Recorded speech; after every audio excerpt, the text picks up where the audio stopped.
after a solid day, Dow gained 109 points. S&P advanced 0.22%. NASDAQ climbed 0.16%. What do we make of next week? It's an odd one. A week's worth of earnings spread over 3 days. Yes, it's Thanksgiving week, and while it tends to be a placid period these days, who the heck knows? That's why we're starting the Monday portion of next week's game plan with a hope for breakthrough in the trade negotiations. Personally, I doubt we'll get one, but the market seems to be counting on it, hence the rally. Should I be more concerned? Let me tell you what does concern me. Memories of last year, when Fed Chief Jay Powell was still going around talking about how strong the economy was, even though things had already started to slow down. Powell's rate hikes were doing the job, but he didn't know the strength of his own words or deeds, and he pressed too hard, throwing the economy and, of course, the stock market for a loop. What matters to me is that we don't get a repeat of last year. If Powell keeps his tight-lipped this time and pays attention to the data, we should be fine. So I don't think it's the end of the world if there's no breakthrough in the trade talks, but I recognize that people are getting a little too confident we're going to get a deal.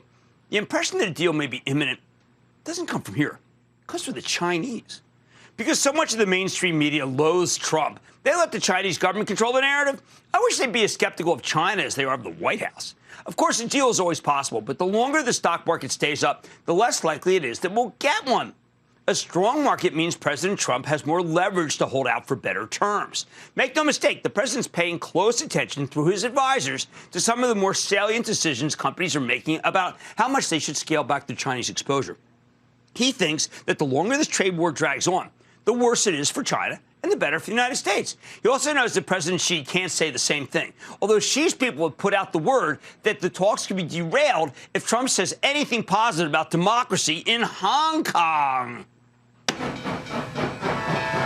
Now, there's some real irony here in the fact that so many commentators would rather back a repressive, totalitarian, communist regime than be seen as being on the same side as the president they view as repugnant. Either way, the deal or no deal conundrum and the state of play in this weekend's expected Hong Kong riots will determine the direction of the action Monday and maybe the rest of the week for that matter.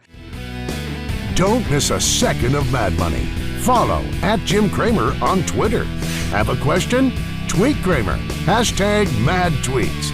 Send Jim an email to madmoney@cnbc.com or give us a call at 1-800-743-CNBC. Miss something? Head to madmoney.cnbc.com.